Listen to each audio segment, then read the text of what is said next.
Alright everybody, it's been a while since we worked on the Miata. Main problem right now is the oil feed line for my turbo is melted onto my downpipe. This sucks. I got a big ass oil leak now and I gotta fix it. So we're gonna pull the turbo, pull the downpipe. We might make some changes to the downpipe to make it stop rubbing on the cab a little bit. I also want to really build an air box for this.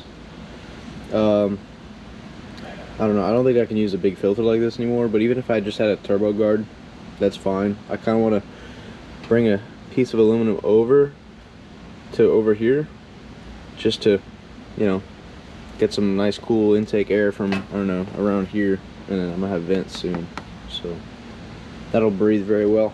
My original idea was to kind of move this pod filter up here, but I don't think I have the room for that. We've got actually a pretty big list of shit to do.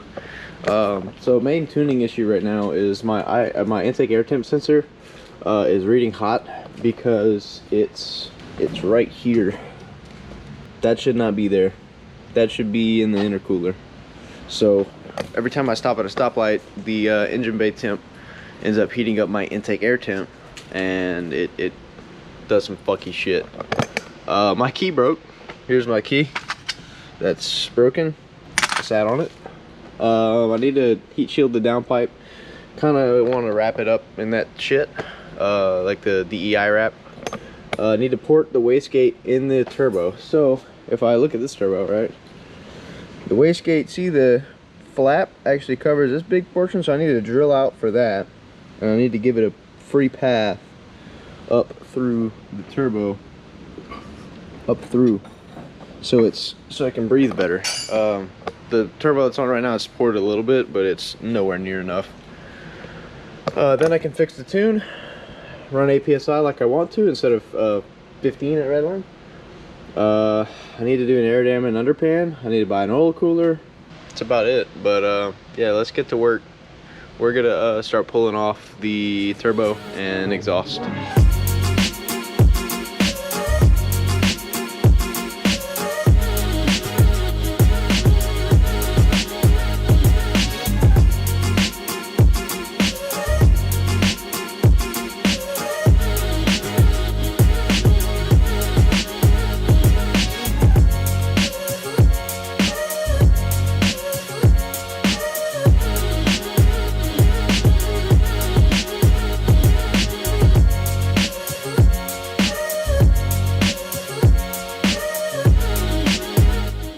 Alright everybody, downpipe's out, turbo is off. We have a couple issues. Issue number one, that AN fitting is fucked. And I was like, okay, why is it fucked? Well, it's because it's sitting here. Let me grab the light. It's sitting here and it's rubbing on my coolant hose. So what I'm gonna do is I'm gonna run to O'Reilly's, unbolt this, right, and get a hose to go from there all the way to there, eliminating this hard part. So yeah, that's one of the leaks. The other leak is right here. Here, you can't see that, but right here, this hose is leaking its ass off. So this has to go. I already have another one on order. I probably need to get a drain line on order too. So I'm gonna pull this and I'm gonna measure out how long of a hose I need. If I need to P-clamp it up somewhere, I can, but hopefully I don't have to. Looks like my dipstick tube is also leaking. My dipstick O-ring. So I'm gonna pull that too. How do I even pull that? A little nut. Okay, that's not too bad. Cool, I'm gonna get onto it. Catch back up with you when I get the hose. Alright y'all, I stopped by the parts store, got two hoses. It was like 40 bucks sadly, but this will work if I just hook it up like yo and like yo. So I'm gonna get to draining the fluids and putting that on. Alright y'all, I put the hose in. It fit really good. Should have no issues whatsoever putting it on the turbo. That it might rub a little bit, but it's not the end of the world if it does. It's fine. It's not kinked up or anything, so that's good. It's still got a lot of wiggle room. I also pressure washed the engine bay out and wiped it down. Look, that's almost a mirror, bro. Look at that. Oh yeah. Wiped it down the best I could in the spots I could get to, around the firewall and shit. Now I'm gonna go ahead and header wrap the downpipe, but I need to clean it up first. It's all covered in oil from when it got sprayed on. I'm gonna wrap it with that DEI fiberglass. This stuff right here. This stuff. So, yeah. I got some stainless nuts to be able to tie it up, and that should be it. So I'll work on that. All right, y'all. I got the header wrap on the downpipe done. It's all wired up, so that's good to go. Next up is porting the wastegate on the turbo. I got the wastegate plate on the back off, 5 bolts, and we're gonna grab the deburr bit, and we're gonna eat away to make that hole the size of the ring around it. All right, guys, it's been a couple days. I got done porting the turbo.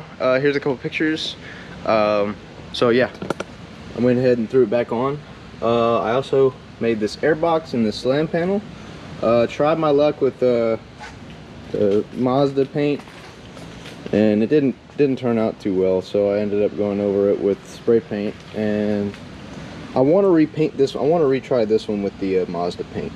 So yeah, what I'm going to do is I'm going to strip this one down, and I'm going to leave that one, but I'm going to clear coat that one when I clear coat this one.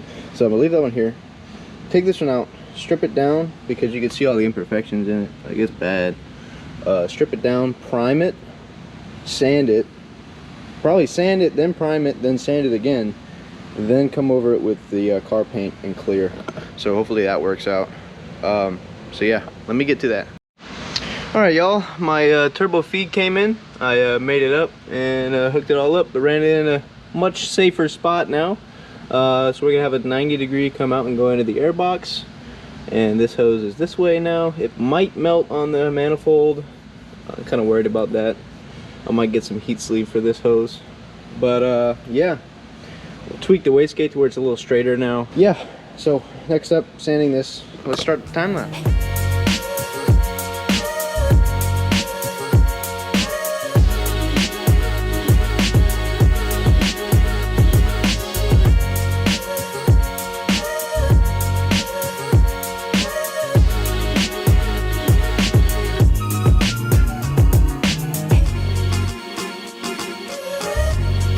Alright, y'all saw me put this primer on. There was a couple issues the first coat I had, so I had to strip it all back down again. Wire wheeled it, put acetone all over it, wire wheeled it some more, kept wire wheeling it. And then I sanded it from 300 to 1000. Then, sorry, I didn't record any of this shit. I've never painted before, and this shit is weird to me. But, I mean, it's a lot of concentration. But sprayed it in here and got the paint to look good. Didn't sand down the paint or anything. What the hell is all over my camera? Yeah, didn't sand down the paint or anything. And then I mixed up my clear. First coat of clear went great. Second coat of clear, and we got runs really bad. And that was 7 minutes after the first coat. That's what it says in the instructions. Over here it looks okay, but over here it's just bad.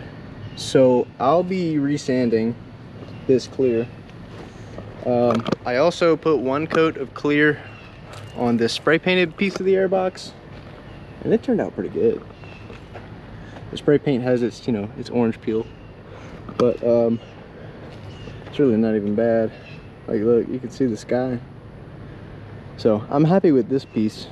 Supposedly, according to my friends Vincent and Jay, we should be good to just sand down the clear once it dries, and then re-clear it. So hopefully it works. I have a good bit of clear, but I don't have much paint left. That paint was expensive as fuck. So yeah, we'll be waiting for the shit to dry. All right, y'all, I've been busy. I had to repaint this piece a couple times. But now it's pretty much as good as it's gonna get. So there's that. Also painted the valve cover, cleared it as well. They're both drying. Dude, painting takes forever. I've got the turbo drain coming, and I've got the 90° for the intake, and I gotta go pick up the filter from Vincent, and that should be it. I have to make the drain line and install that. Oh, and the weather stripping and some foam to seal against the hood. But after that, it'll be ready. So I'm playing the waiting game. This video is probably already long enough to make a video. So yeah, I'll update you guys, push another video out as soon as I get everything together. Thank you guys for watching. I appreciate you, every single one of you that watches these videos. It makes me feel a lot better about myself, because sometimes I don't know why I do all this. I mean, I do, but I don't know why I do it. So appreciate you guys for watching. Catch you in the next one. Later.